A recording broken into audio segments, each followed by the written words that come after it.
Welcome back. So where we left off in the last video, I had shown you this thing called the geometric series, and we could have some base a. It could be any number. It could be it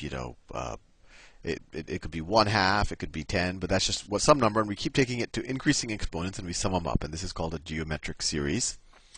And so I want to figure out the sum of a geometric series for when I have some base a and I go up to some number a to the n.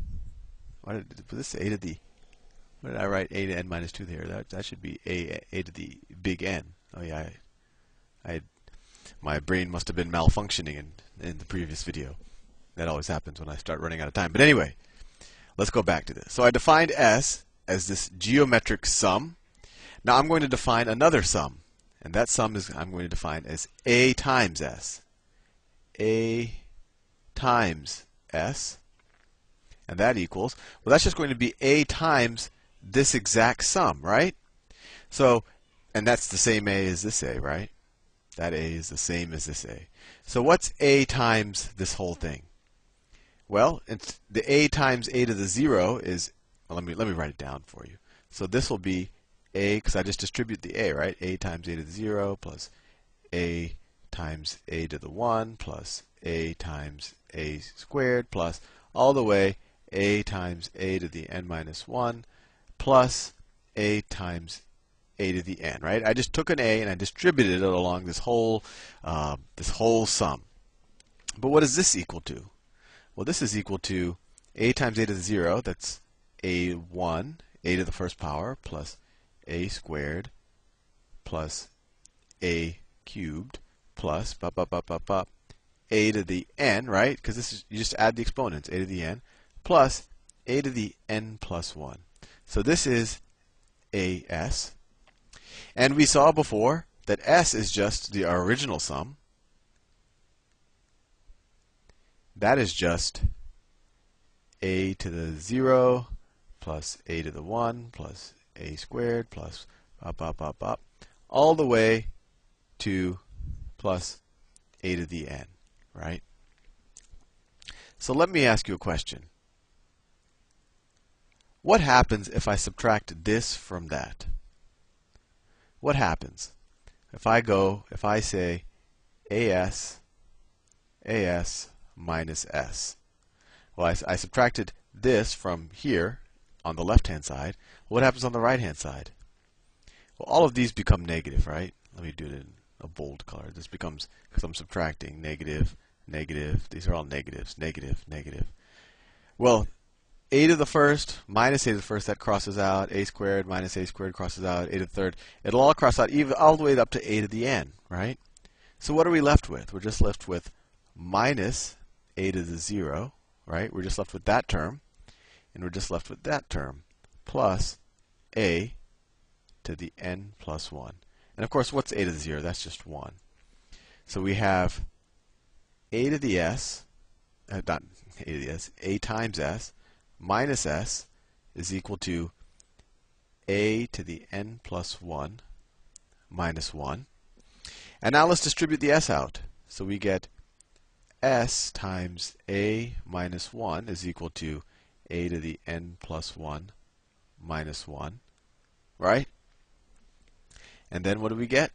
Well, we can just divide both sides by A minus 1. Let me erase some of this stuff on top. Erase. I think I can safely erase all of this, really. Oh, I don't want to erase that much. I want to erase this stuff. That's good enough. Okay. So I have just dividing both sides of this equation by A minus 1, I get S is equal to A to the n plus 1 minus 1 over A minus 1. So, where did that get us? Well, we defined the geometric series S as equal to the sum from k is equal to 0 to n of A to the k, and now we've just derived a formula for what that sum ends up being. Equals A to the n plus 1 minus 1 over a minus 1. And why is this useful? Well, we now know, if I were to say, well, what is, let me clean up all of this as well. Let me clean up all of this so we can, okay. So if I said, you figure out the sum of, I don't know, the powers of 3 up to 3 to the, I don't know, 3 to the 10th power. So, 3, so 3 to the 0 plus 3 to the 1 plus 3 squared plus all the way to 3 to the 10th. So this is the same thing as a sum of k equals 0 to n of 3, to 10 of 3 to the k, right? So this formula we just figured out, a is 3 and n is 10. So this sum is just going to be equal to 3 to the 11th power minus 1 over 3 minus 1, which equals, well, I don't know what 3 to the 11th power is, minus 1 over 2. So that's kind of useful. That is a number, although you'd have to memorize your exponent tables to the 11th power to do that. But I think you get the idea. This is especially useful if we were dealing with, well, if the base was a power of 10, it would be very, very easy. But what I actually want to do now is I want to take this and say, well, what happens if n goes to infinity? Let me show you. So what happens? So there's two types of series that we can take. That's not what I wanted to do. There are two types of series that we can take that we can find the sums of. There's finite series and infinite series. And in order for an infinite series to come up to a sum that's not infinity, they need to, what we say, they need to converge. And if you think about what has to happen for them to converge is every next digit has to essentially get smaller and smaller and smaller as we go towards infinity.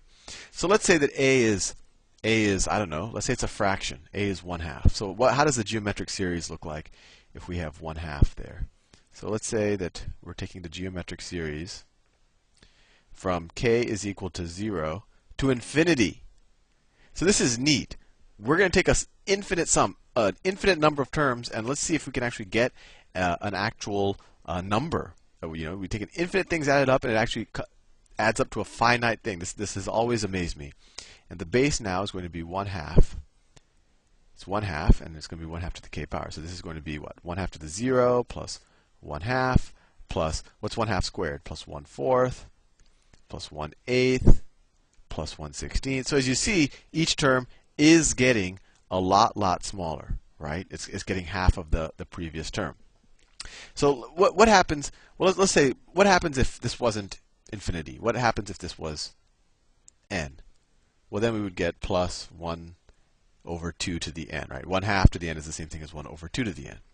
And if we looked at the formula we figured out, well, we would say, well, that is just equal to 1/2 to the n plus 1 minus 1 over 1/2 minus 1. And that would be our answer. I mean, we'd have to know what n is. But now we want to know what happens as we go to infinity. So this is essentially a limit problem. What happens? What's the limit as n goes to infinity of 1/2 to the n plus 1 minus 1 over 1/2 minus 1? Well, all of these are constant terms, so nothing happens. So what happens is this term right here goes to infinity. What's 1/2 to the infinity power? Well, that's 0. That's an unbelievably small number. Take 1/2 to arbitrarily large exponents. This just goes to 0. And so what are we left with? We're just left with this equals minus 1 over 1/2 minus 1. Or we could multiply the top and the bottom by -1, and we get 1 over 1 minus 1/2, which equals 1 over 1/2, which is equal to 2. I find that amazing. If I add 0 plus 1/2 plus 1/4 plus 1/8 plus 1/16, and I never stop, I go to infinity. Not infinity, but I go to 1 over, essentially 2 to the infinity.